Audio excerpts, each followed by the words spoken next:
day mga ka-EA. So for today's video, sa wakas pumutok na si Haring Araw. So ang update, hindi natuloy yung release ng first training ng BBC Manila dyan sa Plaridel, Bulacan dahil sa tuloy-tuloy na pag-ulan. Ayan, so ngayon lang umaraw mga kalapatids. So sobrang hirap ng biyahe kahapon. Actually galing kami ng Pampanga kahapon dahil meron kaming pinasyalan at pinuntahan. Kung napanood nyo yung previous vlog natin, pumasyal tayo sa San Fernando, Pampanga para masilip yung mga binibentang bahay dyan, no? Which is yung Amaya Escapes. So doon sa mga kalapatids natin na may OFW na kamag-anak or kayo mismo personal, kung naghahanap kayo ng bahay anywhere Metro Manila, condo, tapos dito sa Santa Maria, Bulacan, Pampanga, meron dyan mga available na house and lot, tapos mga lupa. So pwede kayong mag-direct PM sa akin. Willing akong i-assist at tulungan kayo para habang nandyan kayo sa abroad is, syempre, pag plano nyo na umuwi dito, after 2 to 3 years, meron na kayong bahay na mauuwian. So ang update natin, wala dito yung ating Team South at yung kinokondisyon natin na pang North, ayan, which is si Frankie Boy, tapos yung isa nating ibon na balik training. So mangyari, ayan, mayroon lang naiwan na nag-iisa dito, si Lady Mina to, yung ating Catbalogan Daybird of Your Leyte finisher noong 2024, ayan, BFRC race. So ito is binalik ko ng Flyers Loop para palipad pa rin. Ayan. Nako. Ayan, oh. Aligaga siya, oh. Kasi hindi naman siya, hindi naman, oh yun. Grabe. From the yarn. Ayan, oh. Yung iba nating ibon is nauna na natin paliparin yan. Ayan, oh. Tambay na yung karamihan. So, meron lang tayong binibilad na buhangin yan dahil nagpaplano na tayo na maglaba. Ayan, mag-breed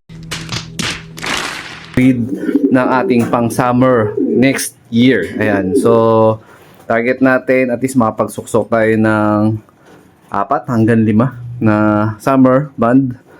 Tapos yun, and then eventually makapag-breed din tayo ng iba natin ng mga bago nating i-breed pang OLR tsaka pang South ulit. Pero for the meantime, yung South natin MacArthur tsaka yung Labada kailangan nang tapusin kasi mamaya wala na naman kaming tubig. Ayan. So plain water lang yung mga breeders natin dito.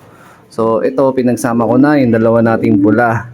So ang kagandahan dito, ayan, di sila na nag-aaway. Although parang hindi pa to pares, hindi pa nag-meet simula nung pinagsama ko kanina.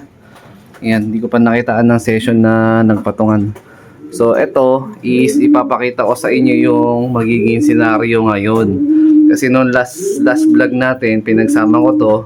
Kaya lang, nung natapos yung vlog natin, after siguro mga 10 to 20 minutes, binaklas ko din. Gawa ng wala talaga, inaway talaga nung. Pero may nagsuggest dun sa huli nating video na yon na ang sabi, dito kasi, is may nakakatabi na ibang breeder or ibang ibon. So sabi, iangat ko yung tipong sila lang yung magkakakitaan. So baka saaling gumana, mga kalapatids. So wala namang masama kung gagawin natin yung suggest niya. Actually meron din akong ganong naunang breeder, yung pares ni Batusay. Yan si Batusay, tsaka itong pula. Ito yung full parent ni Lady Mina to. Ayan, yung pula na yan. So tawag na ito, ganon din to. Ito maselan din to. Pagka naglilimlim na, pag may nakitang ibang katabi na kalapate, tinatayuan yung yung itlog na nililimliman, parang naiirita siya. Ayan. Tapos yung mga natin for reservation natin na YB para sa mga OLR is malapit na rin natin to i-out by second week ng August siguro.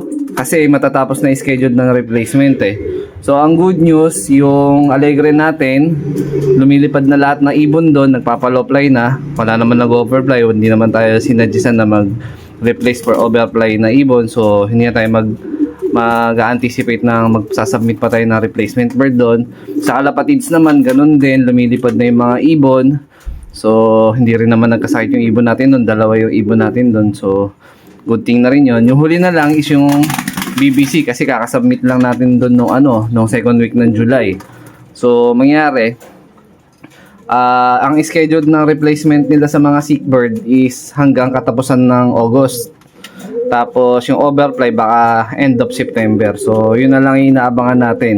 So, may dalawang ibon din tayo doon. Pero, hopefully, wala na rin tayo i-replace doon. So, ito, mga backup bird ko to, mga backup breed na ibon. Nakaantabay for replacement. So, pag hindi naman ginamit for replacement is pwedeng i-out natin to. At least yung isa or dalawa. Kasi yung mga lahi niyan, isin din yung lahi na nandun sa OLR natin. Ayan. Tapos yan, magpapakain na tayo ng mga warriors natin dito. Yan, kakasalta lang na itong tatlong to dito. Nag-re-evacuate tayo ng mga ibon. So baka manibago yung mga ibon natin dyan. Kasi, pero dito, all hen naman yung mga magkakasama dito. Yan, all hen. Tapos, dito naman sa kabilang side, yan, ang meron lang maitlog, ito papisahan na to by August, first week. Ayan.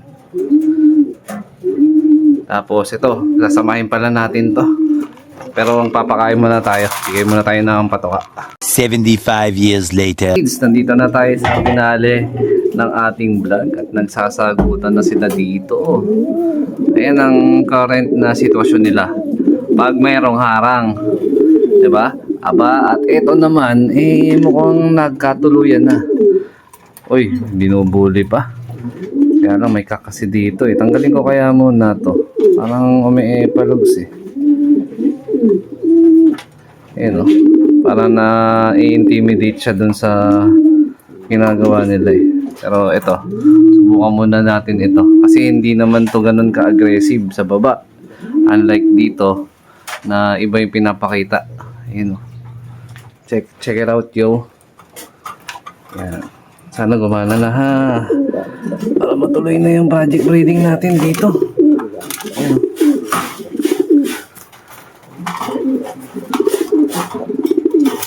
Ayun, no? Ay, talaga ito. Ayan, kalmahan mo lang. Hindi ko naman kayo pwedeng bantayan maghapon. Sumabit pa yung pakpak.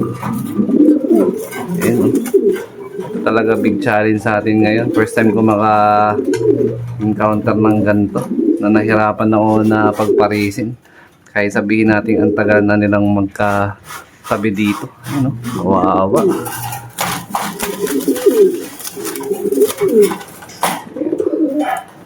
Sobrang tapang.